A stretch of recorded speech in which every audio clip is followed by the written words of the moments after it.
मुल्क जो है इस वक्त बदकिस्मती तो ये है, मुझे इस पे बहुत दुख है कि हमारे मुल्क की जजिस की जो मराहत है, पर्क एंड प्रिविलेजेस हैं, उसमें पाकिस्तान की जुडिशरी तकरीबन 10 ममालिक जिनको पर्क्स एंड प्रिविलेजेस जजिस को मराहत और सहूलियात मिलती है उसमें आती हैं, और इंसाफ की फराहमी में हमारी जुडिशरी का नंबर है 124वां।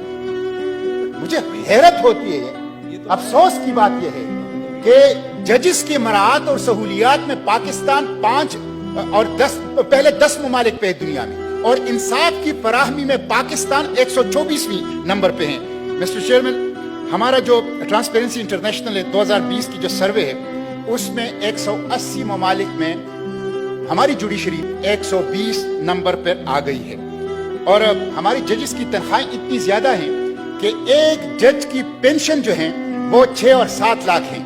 और मुझे नेशनल बैंक के एक बंदे ने बताया कि जिस दिन किसी जज की पेंशन की अदायगी होती है तो हम बाकी पेंशन से कहते हैं कि आज चले जाएं, आज बाकियों को अदायगी नहीं हो सकती। इतनी बड़ी तादाद में तो पेंशन लेते हैं, लेकिन इंसाफ कहाँ है? मराहत है, सहूलियात है, तनख्वाहें हैं, पेंशन है, प्रोटोकॉल है, लेकिन 2.1 मिलियन पेंडेंसी है और कोई इंसाफ लोगों को नहीं मिल रहा। और सुप्रीम कोर्ट का और आला अदालतों का दरवाजा वो सोने की चाबी से खुलता है। जिसके पास सोने की चाबी नहीं है उसको अदालत तक रसाई मुमकिन नहीं है। इंसाफ खास तबके तक महदूद है।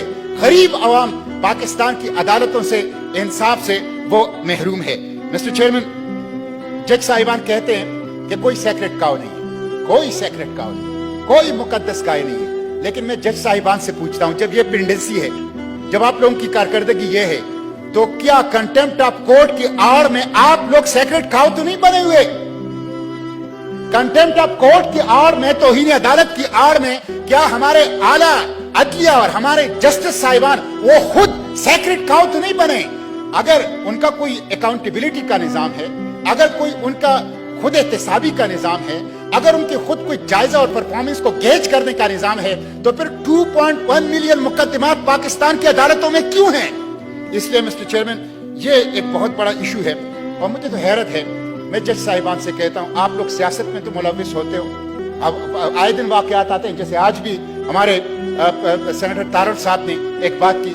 आप लोग जो हैं बहुत से इशू के ऊपर सोमोटो चीजें तो लेते हैं, लेकिन ये इंसाफ की फराहमी के ऊपर आप डैम बनाते हैं और मुख्तलिफ चीजों के ऊपर जो आपका काम ही नहीं है उसकी तरफ जाते हैं। लेकिन जो आपका बुनियादी काम है पाकिस्तान के अवाम को इंसाफ फराहम करना, उस इंसाफ की फराहमी अभी तक क्यों मुमकिन नहीं हो सकी है? और दिन ब दिन पाकिस्तान में ये पेंडेंसी जो है वो क्यों बढ़ रहा है? कौन सा माफिया है जिसको अदालतों ने पकड़ा है? आप पानामा पेपर्स का, आप पेंडोरा पेपर्स का, आप चीनी माफिया का, आप पेट्रोल माफिया का, आप इस तरह की माफियास को देख के कौन सा माफिया है जिसको हमारे अदालतों ने एक्सपोज किया है, जिनके एहतसाब किया है और जिनको जो जुल्म उन्होंने आवाम के साथ किया है उनका उनके साथ हिसाब किताब हुआ है। इसलिए मिस्टर चेयरमैन, ये एक बहुत बड़ा इशू है और हमें इस हाउस को इसके ऊपर मैं कुछ तजावीज़ भी देता हूँ। जैसे कि मैं हर चीज़, एक तो ये है कि ये जो खाली असामियाँ हैं इसको पूरी तौर पर पुर किया जाए, फौरी तौर पर पुर किया जाए। 10 मिनट मुझे बोलने का मेरे ख्याल में हक है अपने मोशन के ऊपर। प्लीज आप बोलें जी, प्लीज। ठीक है, तो मैं ये अर्ज कर रहा हूं कि जो खाली पोस्ट पड़ी हैं जजिस की तकरीबन 1048, एक तो इसको पुर किया जाए और जजिस की तादाद बढ़ाई जाए। जजिस की तनख्वाहों को आधा करके उनसे आधे नए जजिस भर्ती किए जाए। इतने जो पाकिस्तान के खजाने का बात की है गफूर हैदरी साहब, सेनेटर साहब ने, कि खजाना के अंदर पैसे नहीं है, जो इतनी बड़ी बड़ी तनख्वाहें ले रहे हैं, तो उन तनख्वाहों को आधा करें और उससे आधे इतने मजीद जो है जजिस जो हैं वो भर्ती किया जाए। सेकंड शिफ्ट शुरू की जाए, सेकंड शिफ्ट शुरू की जाए। वीडियो लिंक और टेक्नोलॉजी का इस्तेमाल किया जाए ताकि उसके जरिए से लोगों को इंसाफ की फराहमी हो, और लीगल मैटर्स के ऊपर जजिस की ट्रेनिंग की जाए।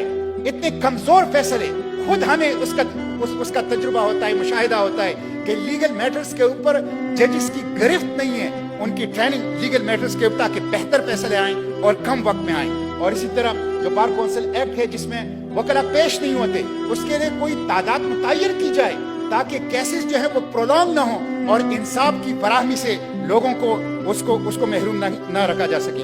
इसलिए मिस्टर चेयरमैन, लोग भूखे रह सकते हैं, लोग नंगे पांव रह सकते हैं, लोग اپنے دوسرے حقوق کے اوپر بھی کمپرومائز کر سکتے ہیں، لیکن انصاف کے بغیر کوئی نہیں رہ سکتا۔ انصاف نہیں ہوگا تو بدامنی ہوگی، انصاف نہیں ہوگا تو اضطراب ہوگا، انصاف نہیں ہوگا تو طبقاتی تقسیم ہوگی، انصاف نہیں ہوگا تو ایک رولنگ ایلیٹ استحصال کرے گی، ایکسپلائٹیشن کرے گی، استحصالی طبقہ وہ استحصال کرے گا عوام کا۔